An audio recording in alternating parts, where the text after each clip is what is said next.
कहानी को पूरा समझने के लिए कहानी के पहले भाग को ज़रूर देखें। उसका लिंक मैं आपको डिस्क्रिप्शन बॉक्स में दे दूँगी और साथ में कमेंट बॉक्स में पिन भी कर दूँगी, तो आप वहाँ से भी जाकर देख सकते हैं। फाइनल एग्ज़ाम के बाद आज सारे दोस्त एक रेस्टोरेंट में मिल रहे थे, क्योंकि सारे सीनियर का कॉलेज में अब आखिरी दिन था। उसके बाद सभी 1 महीने बाद धीरज और सुषमा की शादी में मिलने वाले थे। 2 महीने बाद कनक और जिहान के एंगेजमेंट का डेट निकला था। पार्टी करने के बाद सभी दोस्त अपने अपने घर के लिए निकल जाते हैं। कॉलेज में 15 दिन की छुट्टी थी। सौरभ और जिहान ने अपनी एक कंस्ट्रक्शन कंपनी खोलने की नींव रखी, जिसकी तैयारियां उन्होंने कुछ दिन पहले ही शुरू कर दी थी। जिहान अपने पापा का होटल भी देखता था, इसलिए उसे कुछ बिजनेस का नॉलेज भी था। दोनों ने एक जगह देखकर ज़मीन फाइनल किया और खुद ही उस बिल्डिंग को बनाने का काम लिया। कॉलेज खुलने से 3 दिन पहले कनक को वायरल बुखार हो गया। उसी दिन आदर्श और दादा दादी को गांव में एक फैमिली फंक्शन में जाना था। अंकिता जी और हर्षवर्धन जी दिल्ली में रहते थे, क्योंकि हर्षवर्धन जी की पोस्टिंग इस समय दिल्ली में ही थी। आदर्श और दादा दादी कनक को अकेला छोड़कर जाना नहीं चाहते थे। कनक ने दवा लेने के बाद थोड़ा आराम महसूस किया, तो उसने जोर देकर उन लोगों को गांव भेज दिया। अनुषा के मम्मी पापा भी जाने वाले थे, इसलिए वे लोग भी चले गए। कनक ने अनुषा को भी जाने को कहा, क्योंकि फिर 2 दिन बाद से कॉलेज स्टार्ट हो जाता तो कहीं जाने की छुट्टी नहीं मिलती। सभी लोगों के जाने के बाद शाम के समय कनक अपने कमरे की बालकनी में बैठी कोई बुक पढ़ रही थी। तभी जिहान का फ़ोन आ गया। जिहान उसकी आवाज़ सुनते ही बोला, आपकी तबीयत ठीक नहीं है? कनक बोली, नहीं, कल से थोड़ा आराम है, दवा ली हूँ, अभी थोड़ा ठीक लग रहा है। जिहान बोला, कुछ खाया है या नहीं? कनक बोली, नहीं, अभी भूख नहीं है, रात को कुछ बनवा लूँगी, सभी लोग गांव गए हुए हैं। ये सुनते ही जिहान बोला, आपकी तबीयत खराब है और घर पर कोई नहीं है? कनक बोली, नहीं, अब तबीयत ठीक लग रही थी तो मैंने ही सबको ज़बरदस्ती भेजा है। जिहान बोला, आप इतनी लापरवाह कैसे हो सकती हैं? अगर तबीयत ज़्यादा खराब हो गई तो? और मुझे बताना भी ज़रूरी नहीं समझा? कनक बोली, ऐसी कोई बात नहीं है, आप भी तो काम में बिजी हैं, इस वक्त आपको भी फुर्सत कहाँ है? जिहान बोला, सौरभ है यहाँ पर देखने के लिए, मैं आ रहा हूँ। कनक बोली, लेकिन घबराने वाली कोई बात ही नहीं है, मेरी तबीयत ठीक है, मैं तो इस समय बालकनी में बैठी पढ़ रही थी। जिहान बिना कुछ सुने कॉल कट कर देता है। उसे गुस्सा आ रहा था, बार बार दिल में ख्याल आया था कि उसकी तबीयत ठीक नहीं है, वो कैसे रहेगी अकेले। वो सौरभ को सारा काम समझा कर कनक के घर की तरफ निकल जाता है। कनक कॉल कटा देख खुद से बड़बड़ाते हुए बोली, मेरी बात सुनी ही नहीं, इनका गुस्सा दिन पर दिन बढ़ते जा रहा है। फिर अपना सर झटकते हुए बुक पढ़ने लगी।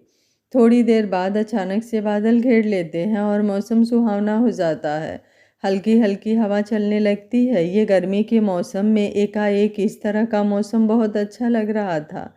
कनक किताब रखते हुए बोली, अरे वाह, ऐसे मौसम में तो मज़ा आ जाएगा, इस गर्मी में थोड़ी आइसक्रीम मिल जाती तो और मज़ा आ जाता। फिर खुद से सोचते हुए बोली, अरे घर पर तो कोई है ही नहीं, देखती हूँ फ्रिज में। वो नीचे हॉल में आती है, सारे नौकर पीछे के क्वार्टर में चले गए थे। वो किचन में जाती है, फ्रिज में एक आइसक्रीम का डब्बा रखा हुआ था। ये देखते ही वो खुश होते हुए आइसक्रीम निकाल कर छत पर चली जाती है। छत पर एक चेयर पर बैठ जाती है, आइसक्रीम खाते हुए। अकेले रहने का भी अपना मज़ा है, कोई रोक टोक नहीं, जो मर्जी आए वो करो, सोचते हुए वो अंदर ही अंदर खुश होती है। इस वक्त सारी बातें उसके दिमाग से निकल चुकी थी। थोड़ी देर में बूंदाबांदी स्टार्ट हो जाती है। कनक चेयर पर से उठते हुए दोनों हाथ फैलाकर बारिश में भीगने लगती है। उसे बहुत मज़ा आ रहा था, बारिश धीरे धीरे तेज हो रही थी। तभी जिहान उसके घर पहुंचता है। बाहर सिक्योरिटी गार्ड खड़े थे।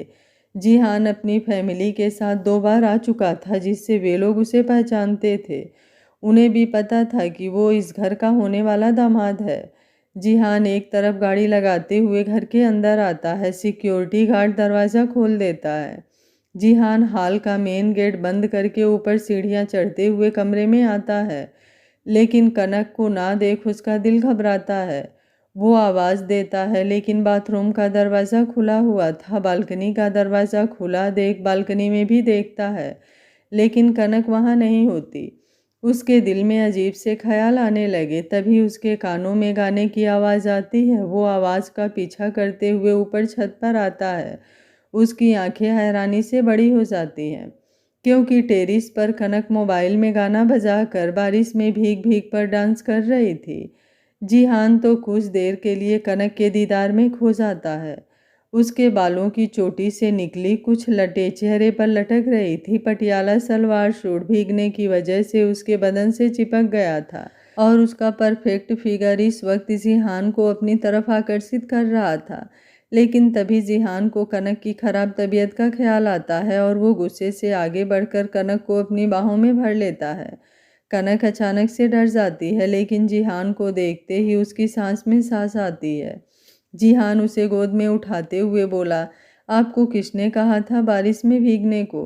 कनक बोली, आप क्या कर रहे हैं? मुझे और भीगना है, देखिए ना कितना मज़ा आ रहा है। जिहान गुस्से से कनक को देखते हुए बोला, आपकी तबीयत खराब है ना, फिर भी आप बारिश में क्यों भीग रही थी? कनक अपनी आंखें बंद करते हुए उसके सीने में अपना चेहरा छुपा लेती है। जिहान कनक को लेकर कमरे में आता है। उसे नीचे खड़ा करते हुए, 2 मिनट में जल्दी से कपड़ा बदलिए, नहीं तो मुझसे बुरा कोई नहीं होगा। कनक बड़बड़ाते हुए बोली, मुझसे बुरा कोई नहीं होगा, आपसे बुरा कोई है भी नहीं, कितना मज़ा आ रहा था। कहते हुए वो वॉशरूम में बढ़ जाती है। वॉशरूम में जाकर उसे याद आता है कि उसने कपड़े तो लाए ही नहीं। वो जैसे ही बाहर आती है, जिहान अपना शर्ट खोल कर बालकनी में सूखने के लिए डाल रहा था। कनक कुछ देर तो उसे देखती रह जाती है। जिहान कनक को इस तरह खुद को देखता देख मुस्कुराते हुए कनक की तरफ बढ़ जाता है। कनक जल्दी से उस पर से नज़रें हटाते हुए अलमारी खोल अपने कपड़े निकालने लगती है। जिहान पीछे से उसे बाहों में भर कर उसके कानों के पास झुकते हुए क्या देख रही थी? कनक धीरे से बोली, कुछ भी नहीं। जिहान बोला, आपका ही हूँ, जितना मर्जी हो उतना देख सकती हैं, लेकिन पहले कपड़े बदल कर आइए, नहीं तो आज मेरा ईमान डगमगा जाएगा।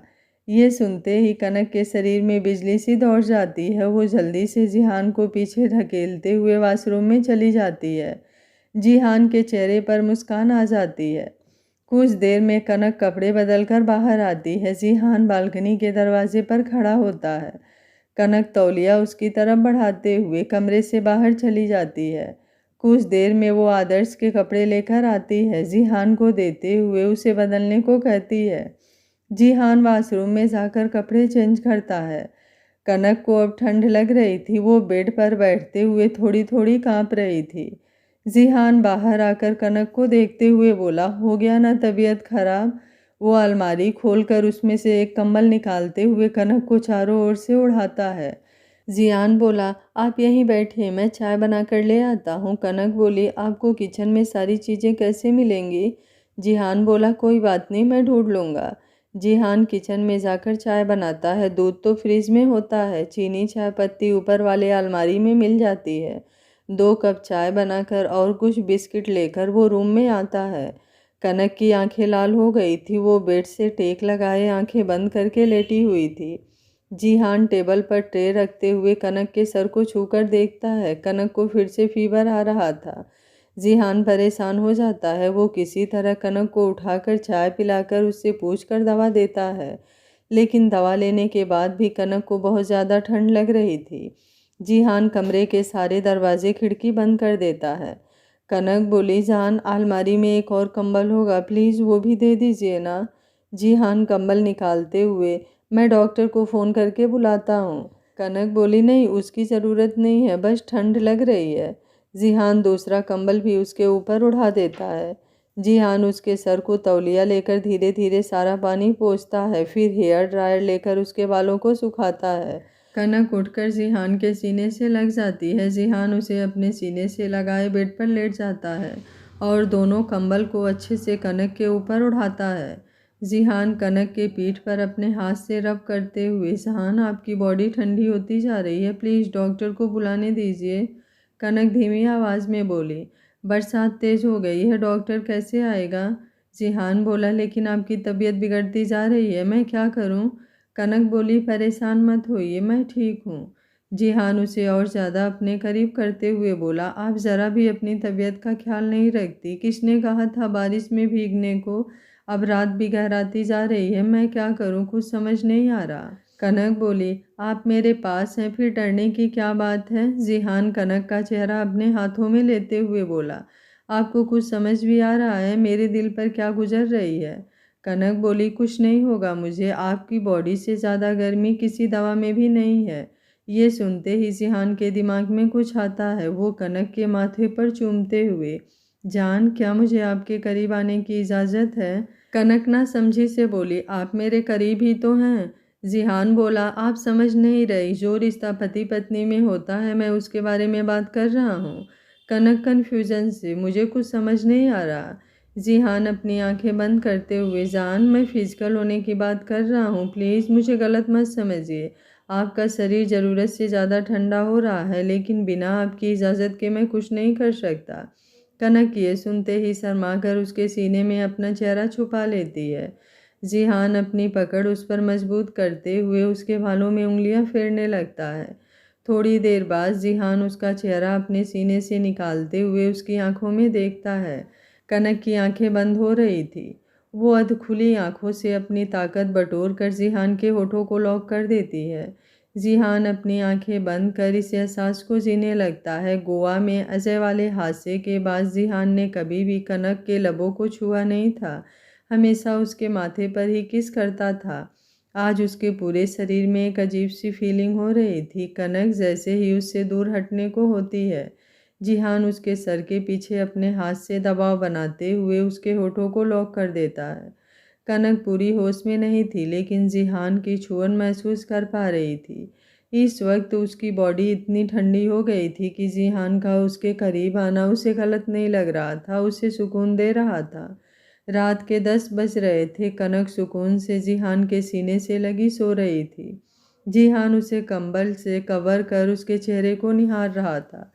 कुछ देर पहले की सारी बातें उसकी आंखों के आगे घूम रहे थे। जिहान कनक के सर पर किस करते हुए बोला, सॉरी जान, इतनी तकलीफ देने के लिए, लेकिन ये ज़रूरी था। मैं मानता हूँ अभी वक्त सही नहीं था, लेकिन मैं अपनी जिम्मेदारी से पीछे नहीं हटूंगा। मैं जल्द से जल्द आपसे शादी कर लूँगा।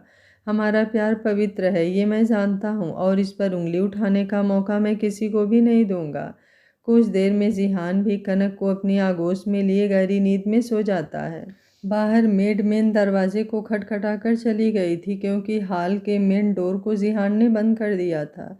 मेड को लगा कि शायद कनक ने खुद से कुछ बनाकर खा लिया है। बॉडीगार्ड भी खाना खाकर आराम कर रहे थे। बारिश अभी भी रुक रुक कर हो रही थी। अगली सुबह 6 बजे जिहान की नींद खुली। उसी समय कनक भी उठने के लिए कसमसाने लगी। जिहान ने अपनी आंखें बंद कर ली। थोड़ी देर में कनक अपनी आंखें भींचते हुए आंखों को खोला तो खुद को जिहान की बाहों में पाकर मुस्कुरा उठी, लेकिन अचानक से उसे रात की बातें याद करने की कोशिश कर रही थी। धीरे धीरे सारे पल उसके सामने आ रहे थे। वो डरते हुए जिहान के चेहरे को अपने हाथों से छूती है। जिहान अपनी आंखें खोल कनक को देखता है। कनक की आंखों में आंसू देख जिहान तड़प उठता है। उसका चेहरा अपने सीने से लगाते हुए बोला, कुछ नहीं हुआ है, इतना मत डरिए, मैं हूँ आपकी जान। कनक भर्राए गले से बोली, हमने कल रात अपनी सारी मर्यादा तोड़ दी। जिहान बोला, एक पति अपनी पत्नी को प्यार करता है तो क्या उसे मर्यादा तोड़ना कहते हैं। कनक बोली, लेकिन हमारी शादी। जिहान बोला, शादी तो आत्माओं का मेल है, और हमारी आत्मा हमारी रूह पहले ही एक हो चुकी है। क्या रस्मों रिवाजों से पति पत्नी होते हैं, भावनाएं महत्वपूर्ण नहीं होती। कनक बोली, लेकिन मम्मी पापा को क्या जवाब दूंगी। जिहान बोला, मुझ पर भरोसा नहीं है, खुद मर जाऊंगा, लेकिन आप पर आँच नहीं आने दूंगा। कनक उसके होठों पर अपने हाथ रखते हुए बोली, ऐसी बातें मत कीजिए, मेरी सांसें रुकने लगती है। जिहान बोला, इन्हीं सांसों की हिफाजत के लिए तो आपके करीब आया। कनक बोली, अब हम क्या करेंगे। जिहान बोला, परेशान मत होइए, हम एंगेजमेंट की जगह पर शादी कर लेंगे। मैं मॉम डैड से बात करूंगा, वो दोनों हमारी बात ज़रूर समझेंगे, लेकिन आप वादा कीजिए हमारे प्यार को गलत नज़र से नहीं देखेंगी, नहीं तो ये मेरे लिए बहुत बड़ी सज़ा हो जाएगी।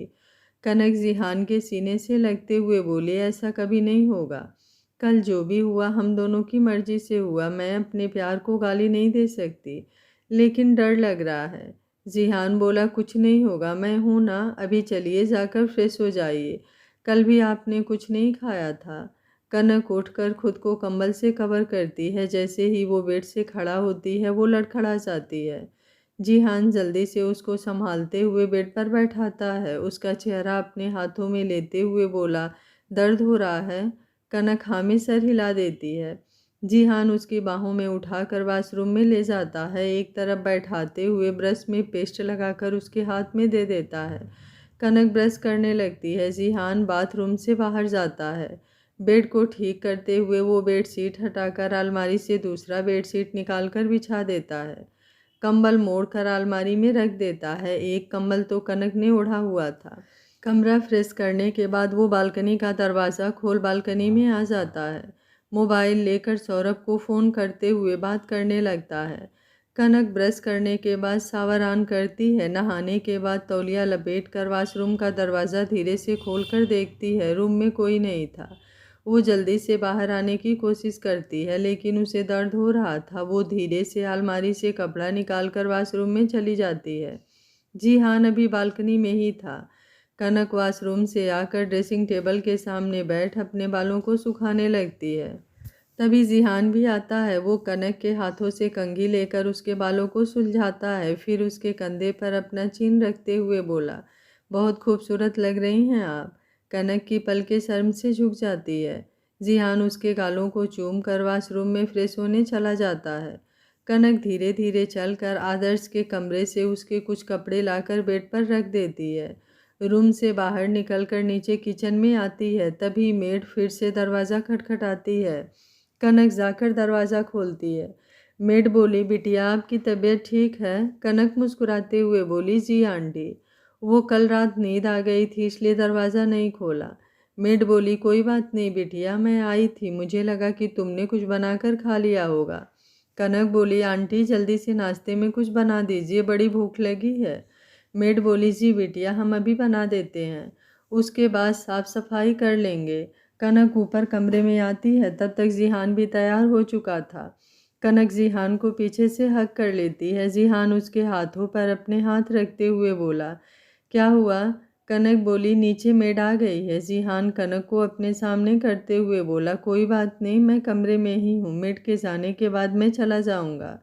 मैं सौरभ को फ़ोन कर देता हूँ, आप भी आदर्श भाई से बात कर लीजिए। कल रात को आपका फ़ोन बज रहा था लेकिन आपकी तबीयत ठीक नहीं थी, इसलिए मोबाइल साइलेंट पर रख दिया था। कनक अपना मोबाइल उठाकर देखती है। आदर्श और उसके दादी के 10 मिस कॉल थे। वो आदर्श को कॉल करती है। आदर्श कॉल उठाते ही बोला, कहाँ थी आप? कैसी तबीयत है? फ़ोन क्यों नहीं उठा रही थी? कनक हंसते हुए बोली, भाई भाई पहले शांत हो जाइए, मैं ठीक हूँ और मैं जानती हूँ जो बॉडीगार्ड आपने छोड़ कर गए हैं उसने तो सब खबर कर ही दी होगी। मेरे साथ जिहान है और कल रात मैं दवा लेकर सो गई थी इसलिए जिहान ने मुझे नहीं जगाया। आदर्श मुस्कुराते हुए बोला, हाँ जानता हूँ, इसलिए रात भर टेंशन फ्री थे हम, नहीं तो यहाँ आने के बाद भी आपकी चिंता लगी हुई थी। ऐसे ही कुछ देर बातें करके फ़ोन रख देती है। जिहान सौरभ से बात करके आज कुछ लेट पहुँचने के बारे में बताता है। सौरभ कनक की तबीयत के बारे में पूछता है। जिहान बोला, सब ठीक है कहकर फ़ोन रख देता है। कुछ देर में मेड नाश्ता बना देती है, सादा रोटी, हरी सब्जी और दूध। कनक नाश्ता लेकर अपने कमरे में ही आ जाती है। दोनों एक साथ बैठकर नाश्ता करते हैं। मेड साफ़ सफाई में लग जाती है। साफ़ सफाई करने के बाद वो अपने क्वार्टर में चली जाती है। कनक जिहान के साथ नीचे आती है। जिहान कनक को गले लगाकर अपना ख्याल रखने को कहता है। तभी उसकी नज़र मंदिर में जाती है। वो कुछ सोचते हुए कनक का हाथ पकड़कर मंदिर में ले जाता है। कनक बोली, क्या हुआ? जिहान बिना कुछ बोले माता रानी के चरणों में पड़ा सिंदूर उठाकर कनक की मांग भर देता है। कनक की आंखें कुछ पल के लिए बंद हो जाती हैं। जिहान कनक का चेहरा अपने हाथों में भरते हुए उसके सिंदूर पर अपने होंठ रख देता है। कनक अपनी आंखें खोल जिहान के सीने से लिपट जाती है। जिहान बोला, अगर कभी भी हमारे प्यार के लिए गलत बात दिमाग में आए तो इस पल को याद कर लीजिएगा। कनक बोली, थैंक यू हमारे रिश्ते को एक नाम देने के लिए। मैं जानती हूँ प्यार में ये चीज़ें मायने नहीं रखती, लेकिन जिस समाज में हम रहते हैं उसमें कुछ चीज़ें ऐसी बनाई गई है जो हमें सही और गलत की पहचान कराती है। जिहान बोला, अभी मुझे जाना होगा, लेकिन शाम तक आदर्श भाई और दादा दादी नहीं आते हैं तो मुझे फ़ोन कीजिएगा, मैं आ जाऊँगा। तब तक आप जाकर कमरे में आराम कीजिए। आज कहीं भी आपको नहीं जाना है। दर्द ज़्यादा हो तो मुझे फ़ोन कीजिएगा। आप अपना कमरा अंदर से लॉक कर लीजिएगा। मैं बाहर गार्ड को बोल देता हूँ, किसी को भी आज नहीं आने दे। कनक बोली, ओके, आप भी अपना ख्याल रखिएगा। जिहान फिर से उसके सर को चूमते हुए बाहर चला जाता है। कनक गेट तक आती है। जिहान बॉडीगार्ड को कुछ ज़रूरी बात समझाकर अपनी गाड़ी में बैठ जाता है। कनक की नज़र जब तक वो ओझल ना हो गया तब तक उसे देखती रहती है। उसके जाने के बाद दरवाज़ा बंद कर अपने कमरे में आ जाती है। अपने कमरे का दरवाज़ा बंद कर बेड पर लेट जाती है। थोड़ी देर में उसे नींद आ जाती है। शाम को आदर्श और दादा दादी आ जाते हैं। जिहान शाम के 5 बजे कनक को फ़ोन करता है। कनक सबके आने के बारे में बता देती है। जिहान उसकी तबीयत के बारे में पूछता है। कनक को अब ठीक लग रहा था। इसी तरह कुछ बातें करके अपनी फैमिली के साथ डिनर करती है। 2 दिन बाद कॉलेज खुल जाता है। कनक और अनुषा कॉलेज जाना स्टार्ट कर देती हैं। समय अपनी गति से गुजर रहा था, लेकिन अचानक से 1 हफ्ते बाद जिहान का व्यवहार चेंज होने लगता है। कनक के फ़ोन करने के बाद भी वो जल्दी फ़ोन रिसीव नहीं करता था। अगर कभी फ़ोन रिसीव भी कर लेता तो केवल हाल समाचार पूछकर फ़ोन रख देता। कनक 2-4 दिन तक तो इग्नोर करती रही। उसे लगा कि शायद अभी नया नया बिजनेस स्टार्ट करने में थक जाता होगा, चाहे मेंटली कहीं डिस्टर्ब होगा। लेकिन अब ऐसा हो गया था कि कनक और जिहान में बात हुए 1 हफ्ते हो गए थे। कनक को कुछ समझ नहीं आ रहा था। वो अंदर ही अंदर टूट रही थी। उसके दिल और दिमाग में 100 तरह के ख्याल आने लगे थे, लेकिन सारी बातें झटकते हुए उसे अपने प्यार पर विश्वास था। लेकिन ऊपर वाले को तो कुछ और ही मंजूर था। 15 दिन बाद कनक परेशान होकर जिहान से मिलने उसके घर गई, लेकिन जिहान का उसने एक अलग ही रूप देखा। वो सैली के साथ बैठा हुआ हंस हंस कर बात कर रहा था। कनक की तरफ उसने देखा भी नहीं। कुछ देर बाद कनक बोली, जिहान, मुझे आपसे कुछ बात करनी है। जिहान बेफिक्री से, हाँ बोलो। कनक एक पल के लिए उसकी लैंग्वेज सुनकर हैरान हो गई, लेकिन फिर भी उसने हिम्मत करके कहा, जिहान, हमें आपसे अकेले में बात करनी है। अलका जी बोली, जाओ बेटा, कुछ ज़रूरी बात करनी होगी। जिहान उठकर बाहर गार्डन एरिया में आ गया। पीछे पीछे कनक भी आई। उस वक्त अंधेरा छा रहा था। गार्डन में कोई नहीं था। कनक आगे बढ़कर जिहान के गले लग गई, लेकिन जिहान ने कोई प्रतिक्रिया नहीं दी। कनक बोले, आप हमसे नाराज़ हैं? जिहान बोला, नहीं तो। कनक बोली, तो आप इस तरह का व्यवहार मेरे साथ क्यों कर रहे हैं? जिहान अनजान बनते हुए बोला, कैसा व्यवहार? बात तो कर रहा हूँ, अब कैसे बात करूँ? कनक बोली, कोई बात है, कोई परेशानी है आपको? देखिए, अगर कोई बात है तो आप मुझे बता सकते हैं। हम दोनों मिलकर उसका सल्यूशन ढूंढ लेंगे। जिहान गुस्से से कनक को अपने से दूर ढकेलते हुए बोला, यही मेरी परेशानी है। तुम ज़रूरत से ज़्यादा ही मेरी ज़िंदगी में इंटरफेयर करती हो। सुनना चाहती हो तो सुनो, मैं तुम्हारे साथ नहीं रह सकता। ये एटीट्यूड, घमंड, ऐसी लड़की मैं अपनी लाइफ में नहीं चाहता। कनक हैरान हो गई। उसने तो जिहान के इस रूप की कभी कल्पना भी नहीं की थी। उसने आगे कुछ भी नहीं कहा। वो पलटकर अपने घर के लिए निकल गई। आज की रात कनक पर बेहद भारी गुजरी। उसने अपने सारे आंसुओं को तकिए में समा दिया। अगली सुबह कनक नहा धोकर फ्रेश हुई। जब बाहर आई तो किसी को भी नहीं लगा कि आज रात से पहले और आज रात के बाद कुछ बदला भी है। कनक मुस्कुराते हुए ब्रेकफास्ट कर रही थी और अनुषा के साथ कॉलेज निकल गई। 10 दिन और गुजर गए, लेकिन किसी को कुछ भी मालूम नहीं था। कनक ने फिर कभी जिहान को कॉल नहीं किया, ना ही कभी उसका जिक्र। अगले दिन से धीरज और सुषमा के शादी की रस्में होने वाली थी, जिसमें उसने सारे दोस्तों को रस्मों में ही आने को कहा था। सारे दोस्त कॉलेज से मिलकर एक साथ जाने को डिसाइड किए। अनुषा ने कहा कि दीपा और अनीता उनके घर ही आ जाएं। वहां से चारों सुषमा के घर के लिए निकलेंगे। सुषमा का घर मुंबई से थोड़ी दूर हटकर गांव में था। बारात मुंबई से जाने वाली थी, क्योंकि धीरज का घर मुंबई में था। अगले सुबह दोनों लड़कियां कनक के घर आ गईं। सारी तैयारी हो चुकी थी। आदर्श गाड़ी ड्राइवर कनक के लिए रेडी किया था। सारा सामान गाड़ी में रखने के बाद चारों लड़कियां जैसे ही निकल रही थी, कनक एकाएक फर्श पर फिसल गई और उसके पैरों में मोच आ गई। उससे चला भी नहीं जा रहा था। कनक ने डॉक्टर से गर्म पट्टी करवाने के बाद तीनों लड़कियों को ज़बरदस्ती सुषमा के यहाँ भेज दिया।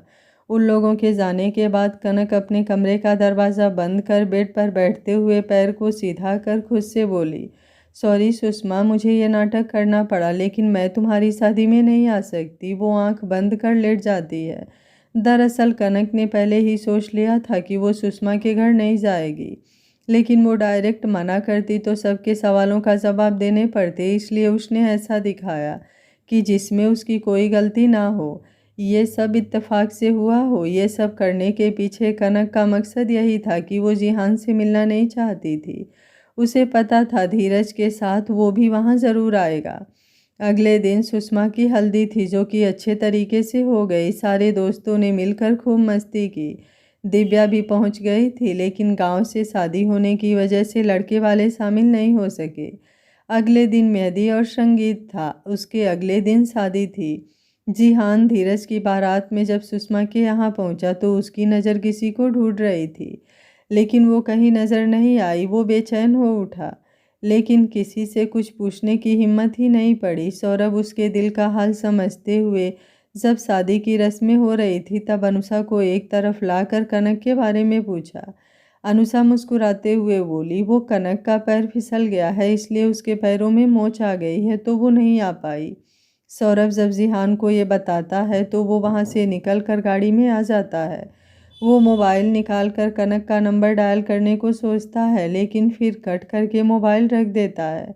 वो पागल सा हो रहा था। वो गाड़ी से बाहर निकलकर गुस्से से अपना हाथ गाड़ी के बोनट पर दे मारता है। सौरभ जल्दी से आकर उसका हाथ पकड़ते हुए बोला, पागल हो गया है क्या? क्यों खुद को इतनी तकलीफ दे रहा है? जिहान सौरभ के गले लगकर टूटकर रोने लगता है। सौरभ उसे संभालते हुए चुप कराता है। गाड़ी में से कुछ दवा निकालकर जिहान को खिलाता है। दवा लेने के बाद जिहान को नींद आने लगती है। सौरभ उसे लेकर मुंबई को निकल जाता है। वो धीरज के मोबाइल पर मैसेज कर देता है। शादी होने के बाद विदाई के वक्त अनुषा सौरभ और जिहान को कहीं नहीं देखती तो उसे कुछ गलत लगता है। वो धीरज से पूछती है। धीरज मोबाइल पर मैसेज देखते हुए बता देता है कि इन दोनों को कोई ज़रूरी काम आ गया, इसलिए वे दोनों मुंबई निकल गए। अनुषा ज़्यादा बात को माइंड नहीं करती। उसे लगता है कि शायद सच में कोई ज़रूरी काम आ गया होगा।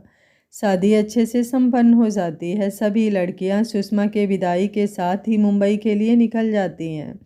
सभी दोस्त मुंबई पहुंचकर रेस्ट करते हैं, क्योंकि शाम को फिर रिसेप्शन में जाना था। अनुषा कनक को भी चलने को कहती है, लेकिन कनक की पैर की पट्टी अभी नहीं उतरी थी, इसलिए ज़्यादा फोर्स नहीं करती। जिहान रिसेप्शन में भी कनक को ना देख थोड़ी देर में ही अपने घर लौट जाता है। ऐसे ही 15 दिन और गुजर जाते हैं। कनक और जिहान की एंगेजमेंट की डेट नज़दीक आ रही थी। 15 दिन बाद उनकी सगाई के लिए डेट निकली थी। अभी तक कनक के घर में किसी को कुछ भी पता नहीं था। उस दिन कनक घर पर ही थी, क्योंकि आज संडे था। अनुषा भी उसके साथ बैठी हुई थी। दोनों हाल में ही बैठी कोई प्रोजेक्ट बना रही थी।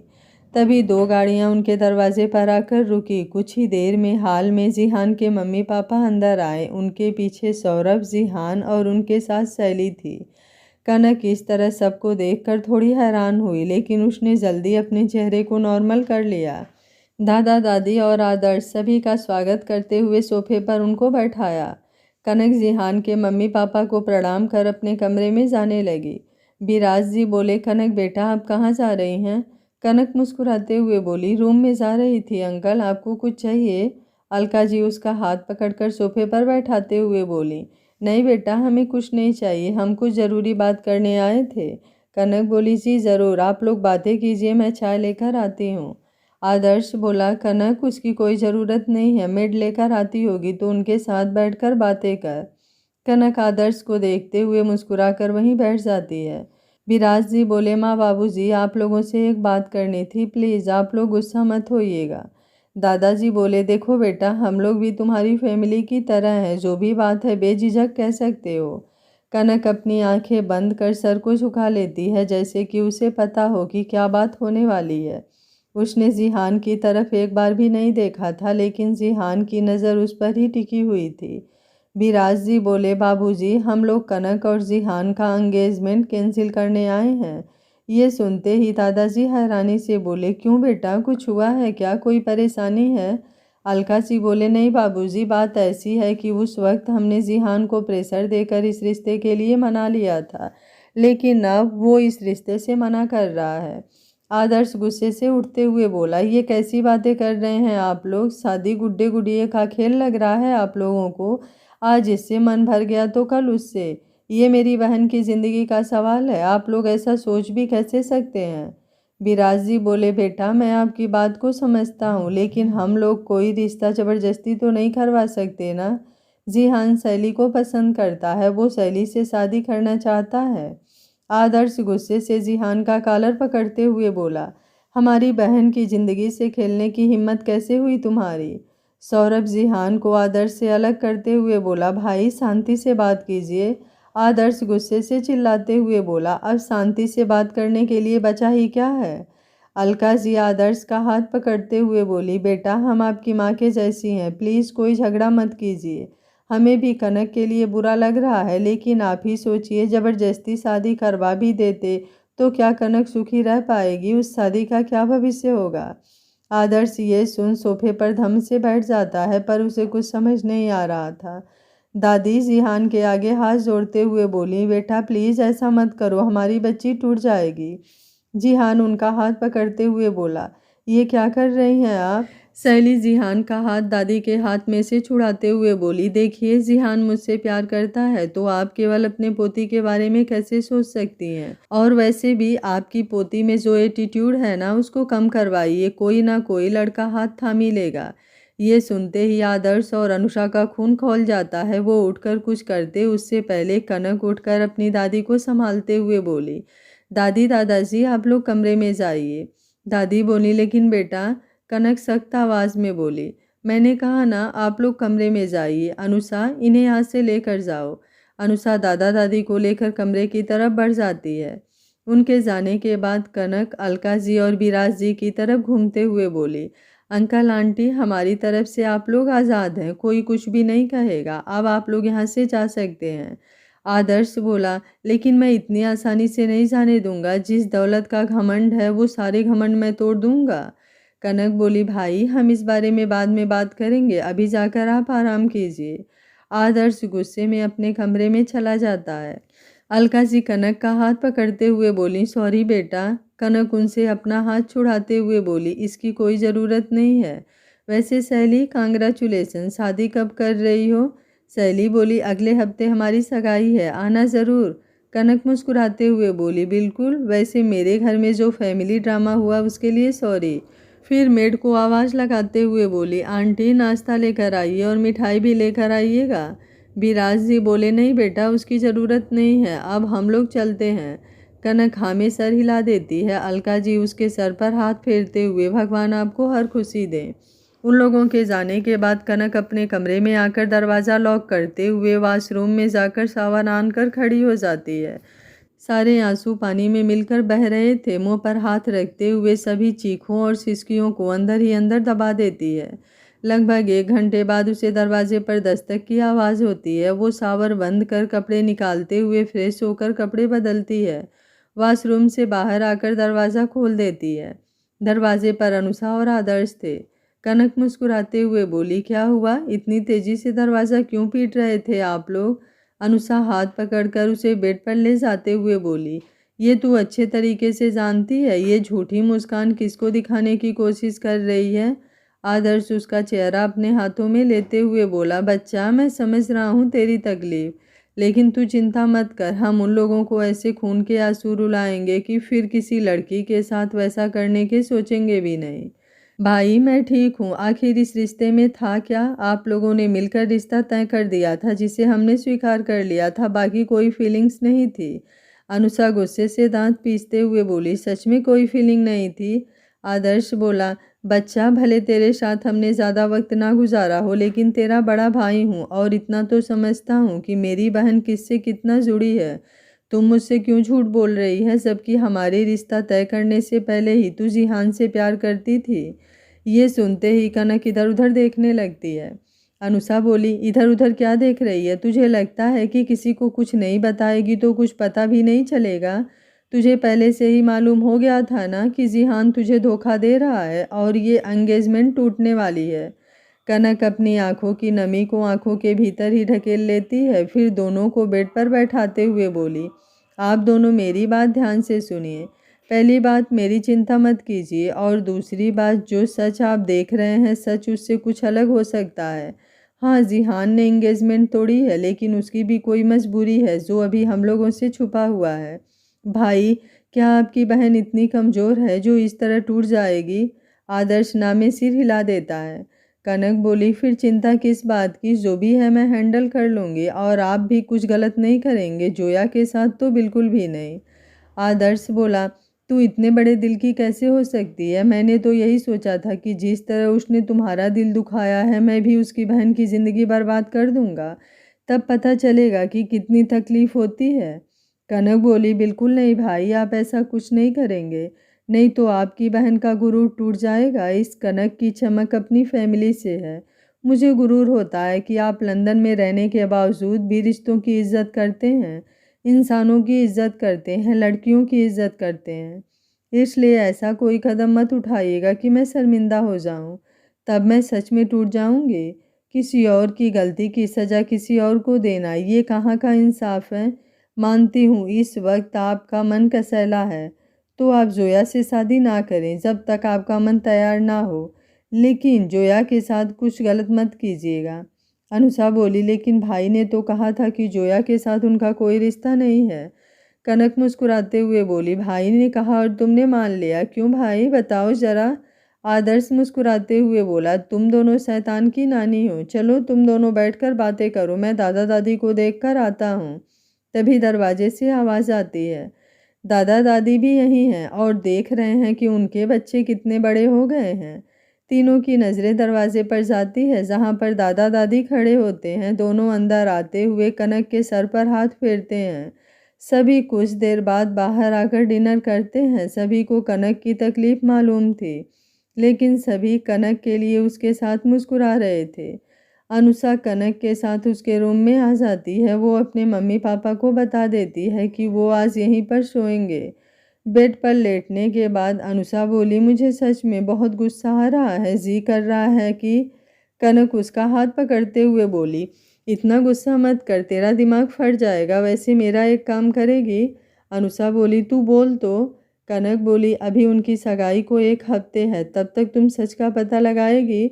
अनुषा गुस्से से उठकर बैठते हुए बोली, तुझे अब भी लगता है कि उसने तुझे धोखा नहीं दिया? ऐसा अंधा विश्वास कैसे कर सकती है? मैं कुछ भी पता नहीं लगाने वाली, और तुझे भी उसकी सगाई में जाने की कोई ज़रूरत नहीं है। कनक अनुषा को गुस्सा करते देख बोली, अच्छा चल अभी सो जा, कल बात करते हैं। अनुषा बोली, कल भी मेरा वही जवाब होगा, मैं अब उन लोगों का चेहरा भी नहीं देखना चाहती। कनक आंख बंद करते हुए बोली, बहुत नींद आ रही है, तू भी सो जा। अनुषा मुंह फुलाकर एक तरफ करवट लेते हुए आंखें बंद कर लेती है। नींद तो दोनों में से किसी को भी नहीं आ रही थी, लेकिन दोनों ने जबरदस्ती अपनी आंखें बंद की हुई थी। कुछ देर बाद दोनों सो जाती हैं। आदर्श अपने मम्मी पापा को फ़ोन करके सारी बातें बताता है। अंकिता सी रोते हुए बोली, कनक कैसी है? आदर्श बोला, मम्मी वो बिल्कुल पत्थर हो गई है, प्लीज़ आपकी ज़रूरत है, आप लोग आ जाइए, मैं उसके लिए कुछ नहीं कर पा रहा हूँ। हर्षवर्धन जी बोले, आप लोग चिंता मत कीजिए बेटा, मैं देखता हूँ, ये लोग हमारी बेटी के साथ ऐसा कैसे कर सकते हैं। उसके बाद हर्ष जी विराज जी को फ़ोन करते हैं, गुस्से में उन्हें ऐसा करने की वजह पूछते हैं। विराज जी इधर से कुछ बताते हैं, उसके बाद हर्षवर्धन जी शांत हो जाते हैं। वो अंकिता जी को भी विराज जी की बातें बता देते हैं। अंकिता जी बोली, हम क्या करेंगे, एक तरफ कुआं एक तरफ खाई है। हर्षवर्धन जी बोले, परेशान मत होइए, हमें अपनी बच्ची को संभालना है, हम कल ही मुंबई जा रहे हैं, मैं छुट्टी अप्लाई कर देता हूँ। अगले दिन दोनों मुंबई आ जाते हैं। कनक उनसे मुस्कुराते हुए मिलती है। दोनों खुद को बेबस महसूस करते हैं, लेकिन अपनी बेटी के लिए वो भी मुस्कुरा देते हैं। दिन गुजर रहे थे। कनक हर दिन कॉलेज जाती, सारी चीज़ें ऐसी ही चल रही थी जैसे कुछ हुआ ही नहीं हो। उनकी सगाई के दिन शैली कनक को फ़ोन करती है। शैली बोली, कनक तुम आ रही हो ना? कनक बोली, बिल्कुल, तुम मुझे टाइम बता दो और एड्रेस भेज दो, मैं पहुंच जाऊंगी। सैली बोली, सगाई घर पर ही है, शाम के 5-4 बजे मैं तुम्हारा इंतज़ार करूँगी। कनक बोली, ठीक है, मैं आ जाऊँगी। सैली बोली, सगाई घर पर ही है, शाम के 4 बजे मैं तुम्हारा इंतज़ार करूँगी। कनक बोली, मैं आ जाऊँगी। कॉल रखने के बाद वो अपनी आंखें बंद कर बेड पर लेट जाती है। जाने उसके दिमाग में क्या चल रहा था। कुछ आंसुओं की बूंदें उसके बंद आंखों से निकलते हुए तकिए में समा रही थी। कुछ देर बाद खुद को ठीक करते हुए वो जाकर तैयार होने लगती है। तैयार होने के बाद आईने में खुद को देखते हुए बोली, चल कनक, अपने प्यार के लिए एक आखिरी कोशिश कर ले ताकि दिल में कोई मलाल ना रहे। कनक तैयार होकर बाहर आती है। सभी उसे ऐसे देखकर हैरान हो जाते हैं। हर्ष जी बोले, बेटा आप कहीं जा रही हैं? कनक बोली, हाँ पापा, वो सैली और जिहान की सगाई है, उन्होंने बुलाया है, आप लोग भी चलिए ना। अंकल आंटी ने तो आप लोगों को भी बुलाया ही होगा। अंकिता जी बोली, तू कहीं नहीं जा रही है ना, हम लोग जा रहे हैं, कोई ज़रूरत नहीं है वहाँ जाने की। कनक बोली, मम्मी उन लोगों ने बहुत विश्वास करके बुलाया है, मुझे जाना तो होगा, प्लीज़ आप लोग मान जाइए ना, आज के बाद फिर कोई दूसरी जिद नहीं करूँगी। कनक की बात सुन सब ज़बरदस्ती तैयार होते हैं। कनक अनुषा को भी बुला लेती है। अनुषा को गुस्सा तो बहुत आता है, लेकिन वो सोचती है कि अगर कनक अपनी आंखों के सामने सगाई देख लेगी तो उसका अंधविश्वास खत्म हो जाएगा। सभी तैयार होकर जिहान के घर के लिए निकल पड़ते हैं। रास्ते में कनक गुलाब के फूल का बुके खरीदती है। सभी लोग वहां पहुंचते हैं, लेकिन सभी को कुछ हैरानी होती है क्योंकि कोई डेकोरेशन नहीं हुआ था, ना ही कोई धूम मची हुई थी। कनक गहरी सांस लेकर अपने चेहरे पर मुस्कान लाती है और हॉल के अंदर आती है। हॉल में केवल फैमिली मेंबर ही थे। सभी ने पार्टी के कपड़े पहन रखे थे, लेकिन चेहरे पर उदासी झलक रही थी। तभी सैली सीढ़ियों से नीचे आते हुए बोली, अरे वाह कनक, मुझे लगा नहीं था कि तुम आओगी। कनक मुस्कुराते हुए बोली, ऐसे कैसे नहीं आते, तुमने इतने मन से जो बुलाया था उसको फूलों का बुके देकर कांग्रेचुलेसन करती है। तभी जिहान ऊपर सीढ़ियों से नीचे आता है। उसके साथ सौरभ भी होता है, बाकी कोई और दोस्त नहीं था। कनक चुपचाप एक तरफ खड़ी हो जाती है, उसने जिहान की तरफ देखा भी नहीं। सैली जिहान के पास आते हुए बोली, जान चलो ना, अब सब कोई आ गया है, मुहूर्त का टाइम भी हो रहा है। जिहान उससे हाथ छुड़ाते हुए आगे बढ़ जाता है। अलका जी एक प्लेट में रिंग लेकर आती हैं। जिहान की भाभी कविता सैली की तरफ खड़ी थी। सैली ने जिहान की तरफ अपना हाथ बढ़ा दिया। जिहान एक नज़र कनक को देखता है जो चुपचाप अपने मोबाइल में कुछ देख रही थी। अनुषा भी उसके साथ खड़ी इधर उधर देख रही थी। जियान सैली की तरफ देखते हुए बोला, इतना तमाशा करने को किसने कहा था? सैली रिंग अपने हाथों में लेकर खुद से पहन लेती है, फिर अपने हाथों में रिंग लेकर जिहान को देते हुए धीरे से बोली, तुम्हारे प्लान में ही साथ दे रही हूँ। जिहान दांत पीसते हुए जल्दी से अपने हाथों में खुद से रिंग पहन लेता है। सभी लोग तालियां बजाने लगते हैं। तालियों की आवाज़ से कनक अपना सर उठाकर एक नज़र उन दोनों को देखती है और मुस्कुराते हुए वो भी तालियां बजा देती है। फिर घूमकर जैसे ही बाहर जाने को होती है, सैली बोली, कनक कहाँ जा रही हो? कनक सैली को देखकर बोली, सॉरी सैली, अब सगाई हो गई है तो मुझे जाने दो, मुझे कुछ ज़रूरी काम है। सैली बोली, अरे ऐसे कैसे, अभी तो तुमने कुछ खाया भी नहीं है और मैं चाहती हूँ कि मेरे इतने बड़े दिन पर मैं तुम्हारी आवाज़ में एक गाना सुनूं, सुना है तुम बहुत अच्छा गाती हो।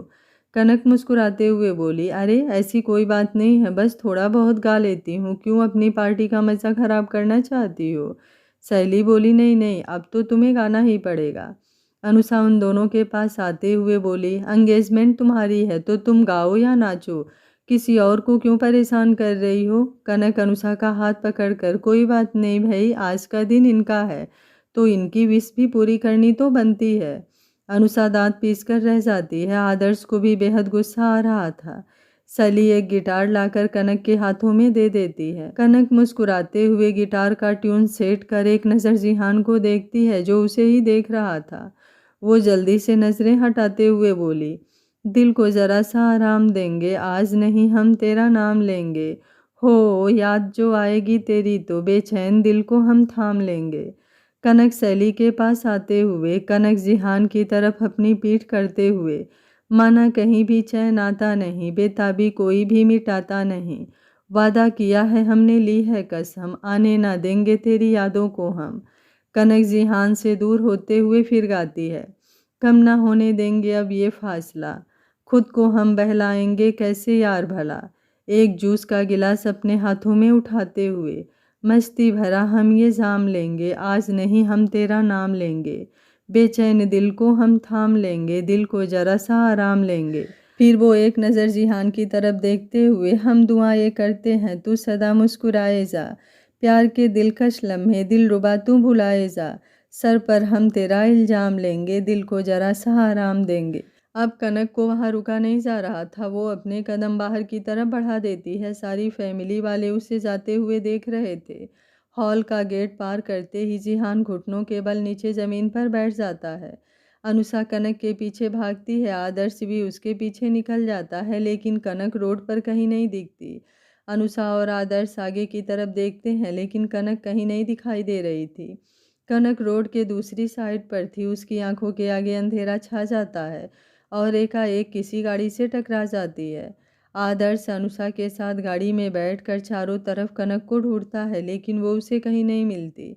कनक बेड पर सोई अतीत की इन बातों में इतनी डूब गई थी कि उसे एहसास ही नहीं हुआ कि अब सुबह के 4 बजने वाले हैं।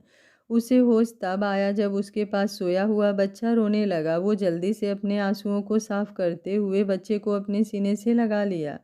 बच्चा उसके सीने में मुंह रगड़ने लगा। कनक उसे दूध पिलाने लगी। बच्चा चुप हो गया, दूध पीने लगा। कनक उसके सर पर अपने हाथ फेरते हुए बोली, मैं तो मर ही गई थी, लेकिन आपके लिए जीना पड़ा। आपके आने से मेरी वीरान जिंदगी में रंग भर गया। अब मुझे किसी की ज़रूरत नहीं है, हम दोनों ही काफ़ी हैं एक दूसरे के लिए। बच्चा पेट भरने के बाद गहरी नींद में सो गया। कनक अच्छे से सुलाकर चादर उड़ा दी, फिर खुद उठकर फ्रेश होने के बाद बालकनी में बैठकर थोड़ा एक्सरसाइज की। तब तक 5 बज गए थे। वो किचन में जाकर नाश्ता बनाने लगी। नाश्ता बनाने के बाद घर की साफ सफाई की। तब तक अनुषा बेबी को लेकर बाहर आई। कनक बेबी को अपने गोद में लेते हुए उसे प्यार करने लगी। बच्चा भी खिलखिलाकर हंसने लगा।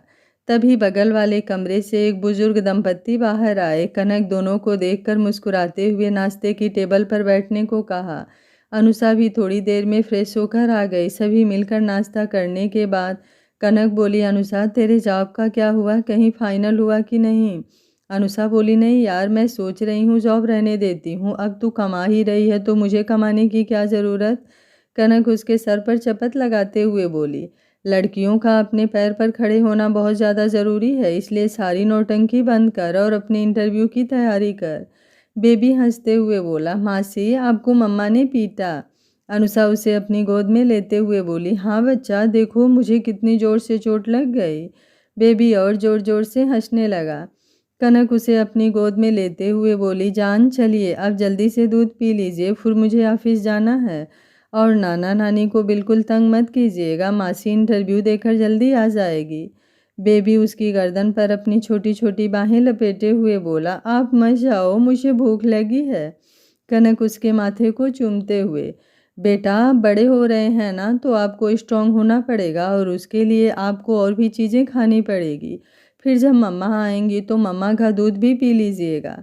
बुजुर्ग दंपति औरत बोली, बेटा चिंता मत करो, अभी धीरे धीरे आदत हो जाएगी। कनक बोली, जी माँ आपको ज़्यादा परेशान तो नहीं करता? बुजुर्ग दंपति पुरुष बोले, नहीं बेटा, मेरा नाती बिल्कुल तंग नहीं करता है ना बेटा। बेबी हंसने लगता है। कनक कमरे में जाकर उसे अपना दूध पिलाती है, फिर उस बुजुर्ग औरत के गोद में देते हुए ऑफिस चली जाती है। कुछ देर बाद अनुषा भी इंटरव्यू के लिए चली जाती है। ऐसे ही ये हफ्ता गुजर जाता है। जिहान अभी तक कनक के सामने नहीं आया था। कनक को अपने आसपास जिहान का एहसास तो होता था, लेकिन वो सारी बातें झटक देती थी। अब उसकी ज़िंदगी उसके बच्चे के इर्द गिर्द ही घूमती थी।